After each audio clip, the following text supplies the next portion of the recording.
I've gotten older, wiser, if you will, I've tapered off from my old party girl habits. It's safe to say that my social calendar has purposefully dried up ever since I was at a birthday party and a random invitee started singing Mo Bamba by Sheck West. A refresher course for those out of the loop on 2018 white frat music has a chorus that goes, I got hoes, yeah, hey, what calling a young nigga phone? Yeah. Being the only person blessed with melanin at this party, all eyes were on me. Quickly, he throws up his hands and says that he only said the word neighbor. Neighbor, please. Close calls like that show how profound of an effect the word has on us. Karen Grisby Bates and Gene Demby, hosts of Code Switch in a March 2022 episode, dissect the radioactive nature of the word. They tell us that even in its early days, it had the same taboo yet ubiquitous stature. Our understandable aversion to the word has made tracking and understanding its hold on our culture difficult. So today, join me as we first learn the history behind the N-word, second, the space it occupies in our present vocabulary, and third, the challenges we face in its continued use. Because even the hardest parts of our culture deserve to be studied.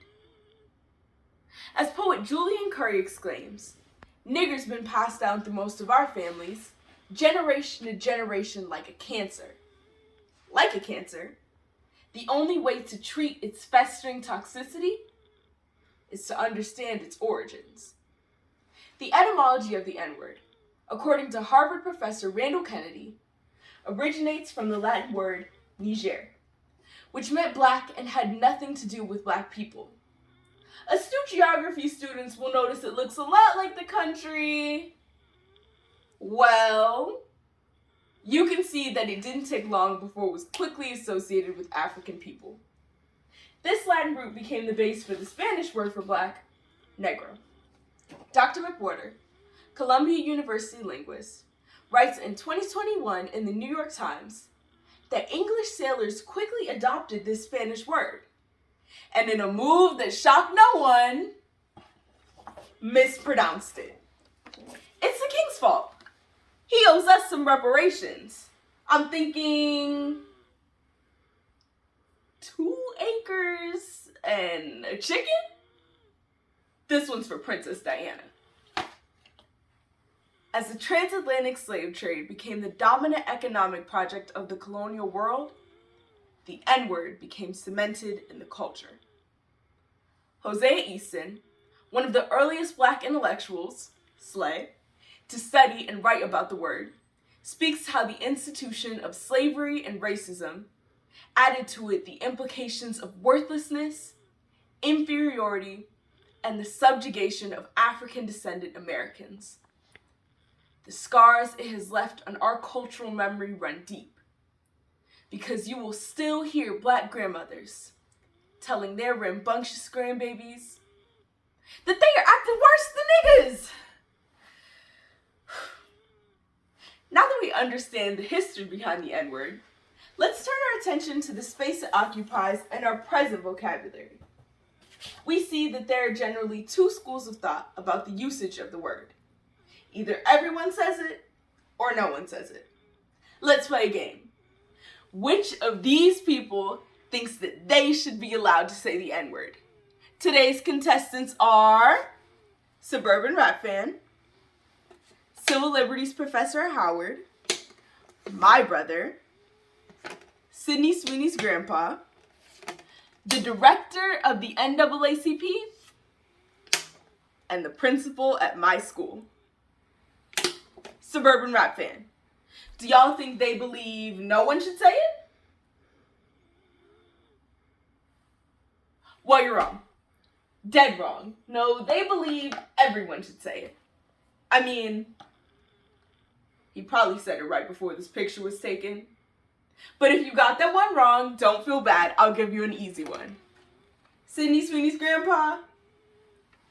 Yeah. Jeffrey Nunberg, professor at UC Berkeley, tells us that even though the word is more toxic and forbidden than ever, the more we tell people not to say it, the more they're itching to belt it out. Take away the taboo, and you take away the word's power. So if we do treat it like just any other word, it loses its ability to harm an entire group of people. All the racism and taboo that fueled its hatred gets snuffed out. It simply becomes another reclaimed word with an ugly past. Like queer. But let's examine another N-word. No one. As in, no one should be using the word. People like my auntie and the principal at my school passionately believe that no one should be using the word. Civil rights institutions agree, with the NAACP calling for the banning of the word, even going so far as to holding a funeral service and burying the word back in 2007. Can you imagine being buried next to the N-word? Unfortunately, the word won't stay dead, which is where we find our middle ground here, in which people like my brother and the civil liberties professor at Howard believe that only Black people should be using the word. They feel that, given the harm it can cause when used by any other group of people, the only therapeutic avenue is when we are allowed to reclaim and dictate its use. A dead even tie. Huh. I wonder what Kamala thinks about this. Now that we understand the competing views on the usage of the term, let's turn our attention to the challenges we face in its continued use.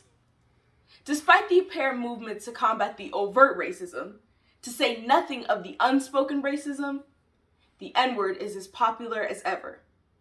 As far back as 2015, we had CNN reporting that 31% of white Americans had used the word in the past 5 years. And 46% knew someone who referred to Black Americans as the N-word. With this popularity comes some unique challenges. Kendrick Lamar, goated artist, brought fans on stage during a 2018 concert. And one non-Black fan took it upon herself to rap the N-word several times during a performance of Mad City. I'd recreate this scene for you, but I've already rapped once today. An eruption of boos and jeering shamed her off the stage. More recently, we've seen famous individuals such as Joe Rogan and Morgan Wallen caught on tape using the N-word. They do their mea culpa apologies and promise to have never intended to hurt anyone, but it just goes to show how sticky this word is. Sydney Cobb, writing for Anti-Racism Daily in 2021, tells us that even as the notion that the word shouldn't be used, our presence on social media with text filters means people have just gotten more creative. There's been a rise in N-word alternatives such as nibba, neighbor, and snicker. Sydney calls for an end to these alternatives, as they only work to reinforce the original violence of the word. Kendrick Lamar has gone on to advocate for white rap fans to stop using the word when they sing along. And other artists such as Injury Reserve even adding to their lyrics. What you know about a young neighbor like this? I did the second one for the white kids. But it's gonna take more than just a few artists to turn the dial. In 2021, the Supreme Court declined to review a ruling that would determine if the use of the N-word amounted to illegal discrimination and a hostile work environment. This typifies the gray space in which the word exists in our society. And even after learning the history behind the N-word, the space it occupies in our present vocabulary, and the challenges we face in its continued use, we are still no closer to finding any sort of conclusive view on the term.